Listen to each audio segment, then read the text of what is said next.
আসসালামু আলাইকুম। আজ আমরা কুইক বুকস অনলাইনে চার্ট অফ অ্যাকাউন্টস নিয়ে আলোচনা করব। আজ চার্ট অফ অ্যাকাউন্টস এর ইন্ট্রোডাকশন পর্ব। তাহলে চলুন আমরা মূল পর্বে যাই। Introduction of chart of accounts. Chart of accounts বলতে আমরা কি বুঝি? Chart of accounts is a complete list of all accounts used to categorize financial transactions. Chart of accounts হলো একটা লিস্ট, যা এই লিস্টের মাধ্যমে প্রতিষ্ঠানের যত প্রকার ফিনান্সিয়াল ট্রানজাকশন হবে তা চিহ্নিত করা যায়। চার্ট অফ অ্যাকাউন্টস সাধারণত 5 ক্যাটাগরিতে হয়ে থাকে, যা অ্যাসেট, লায়াবিলিটি, ইনকাম, এক্সপেন্স এবং equity. Asset are what the business owns or control that has value. Asset হলো ব্যবসা প্রতিষ্ঠানের একটি সম্পদ, যার মাধ্যমে প্রতিষ্ঠান তার আয় বৃদ্ধি করে। অ্যাসেট দুই প্রকারের হয়, একটি হলো কারেন্ট অ্যাসেট আর একটি নন কারেন্ট অ্যাসেট। কারেন্ট অ্যাসেট হলো শর্ট টার্ম, যা 1 বছর মেয়াদি। এই অ্যাসেট 1 বছরের মধ্যে ক্যাশে রূপান্তরিত করতে পারে। কারেন্ট অ্যাসেট হলো cash in hand, cash at bank, account receivable, inventory, prepaid expense, short term investment. Accounts receivable হলো আমরা যদি কোনো ব্যক্তি বা প্রতিষ্ঠান থেকে টাকা পাই, তাহলে সেই টাকা 1 বছরের মধ্যে ওই প্রতিষ্ঠান পরিশোধ করবে। প্রিপেড এক্সপেন্স হলো ব্যবসা প্রতিষ্ঠান কোনো ব্যবসায়িক কারণে যদি কাউকে অ্যাডভান্স টাকা দিয়ে থাকে, সেই অ্যাডভান্স 1 বছরের মধ্যে অ্যাডজাস্ট করতে হবে। শর্ট টার্ম ইনভেস্টমেন্ট, যা 1 বছরের জন্য ইনভেস্ট করা হয়।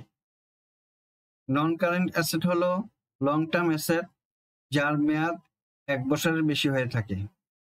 যেমন প্রপার্টি, প্ল্যান্ট অ্যান্ড ইকুইপমেন্ট, এই হেডে land, building, machinery.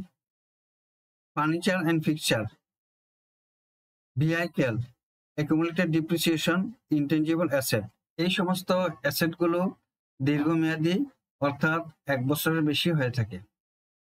Liability, liabilities are what the business owes to others, অর্থাৎ ব্যবসা প্রতিষ্ঠান যদি কোনো ফিনান্সিয়াল ইনস্টিটিউট হতে বা অন্য কোনো ব্যক্তি বা প্রতিষ্ঠান হতে টাকা লোন নিয়ে থাকে, তাহলে সেটাকে লায়াবিলিটি বলে। লায়াবিলিটি দুই ধরনের হয়, একটি হলো কারেন্ট লায়াবিলিটি আর একটি হলো নন current liability.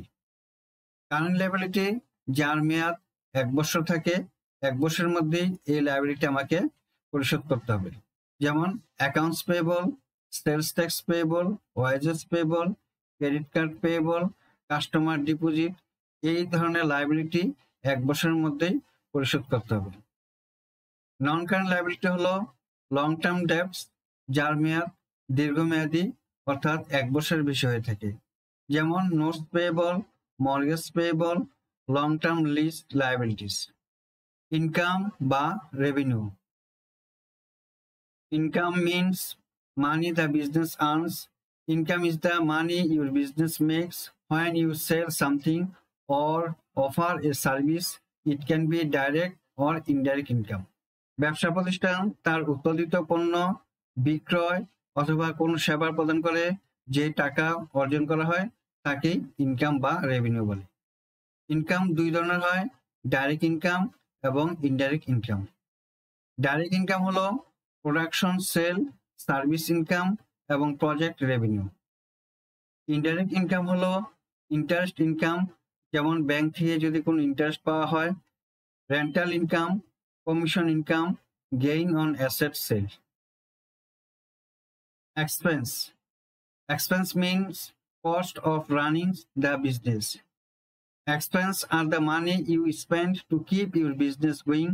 It can be direct or indirect.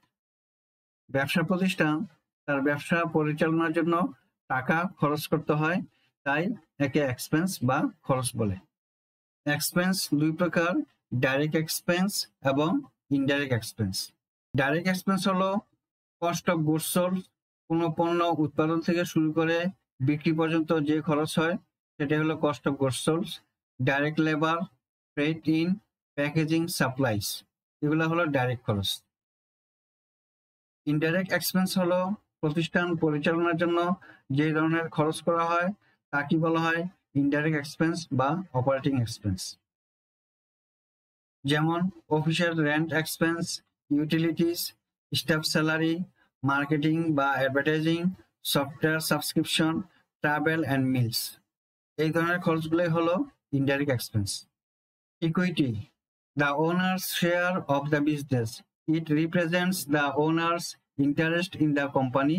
Equity equal to asset minus liabilities. ব্যবসা প্রতিষ্ঠান পরিচালনার জন্য ব্যবসার মালিকের নিকট থেকে যদি কোনো মূলধন আনা হয় অথবা প্রতিষ্ঠানের শেয়ার হোল্ডারদের নিকট শেয়ার বিক্রির মাধ্যমে যদি টাকা বা মূলধন আনা হয় তাকেই বলে ইকুইটি। যেমন owners capital, owners drawing, written earnings, partner capital accounts, common stock. আমরা এতক্ষণ চার্ট অফ অ্যাকাউন্টস এর উপর থিওরিটিক্যাল আলোচনা করলাম। আমরা এখন কুইক বুকস অনলাইনের ড্যাশবোর্ডে আছি। কুইক বুকস এর ড্যাশবোর্ডের ব্ল্যাক ব্যানারের দিকে তাকালে আমরা দেখতে পাবো ট্রানজ্যাকশন। ট্রানজ্যাকশনের পাশেই আমরা দেখব চার্ট অফ অ্যাকাউন্টস। আবার কুইক বুকসের গিয়ার আইকন অথবা সেটিংসে ক্লিক করি। এখন আমরা দেখতে পাচ্ছি ইউর কোম্পানি। ইউর কোম্পানির নিচে আমরা দেখতে পাচ্ছি চার্ট অফ অ্যাকাউন্টস। এবার চার্ট অফ অ্যাকাউন্টসে ক্লিক করি।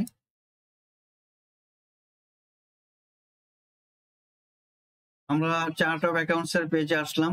কুইক বুকস অনলাইন সফটওয়্যারে 89 চার্ট অফ অ্যাকাউন্টস দেওয়া আছে। আমরা দেখতে পাচ্ছি চার্ট অফ অ্যাকাউন্টস এর এখানে নাম্বার দিতে হবে। চার্ট অফ অ্যাকাউন্টস এর name, accounts type, details type, tax, balance, bank balance এবং অ্যাকাউন্টিং হিস্টোরি। আমরা অলে ক্লিক করি। এখানে দেখতে পাবো ব্যালেন্স শিট অ্যাকাউন্টস, ক্লিক করি। এখানে সকল প্রকার ব্যালেন্স শিটের অ্যাকাউন্টস গুলো দেখা যাচ্ছে।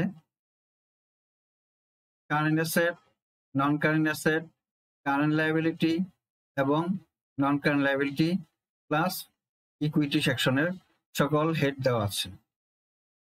আবার প্রফিট অ্যান্ড লসে ক্লিক করি। এখন আমরা প্রফিট অ্যান্ড লসের সকল হেড দেওয়া আছে। ইনকাম, এক্সপেন্স, আদার ইনকাম। এখানে একটা সার্চ ফিল্টার দেওয়া আছে।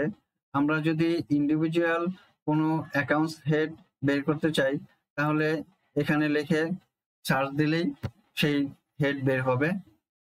পাশে আমরা দেখছি রান রিপোর্ট। রান রিপোর্টে ক্লিক করি।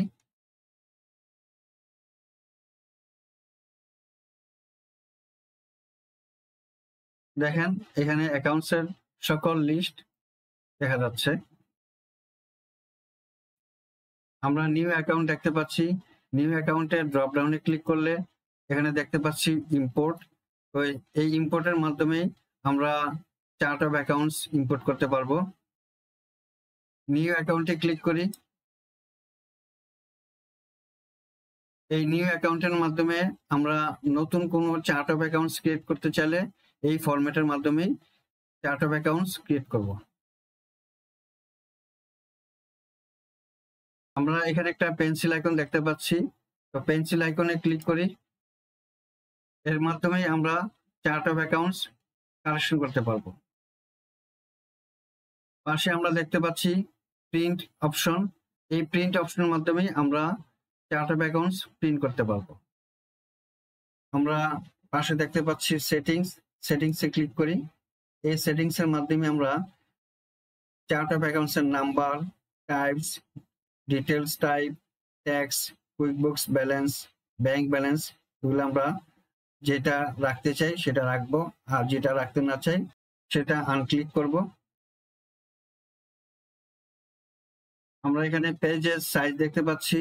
প্রতি পেজে 50টা থাকবে না 75, 100, 200, 300 কতগুলা সংখ্যা একসাথে আমরা দেখতে চাই সেটা আমরা সিলেক্ট করব।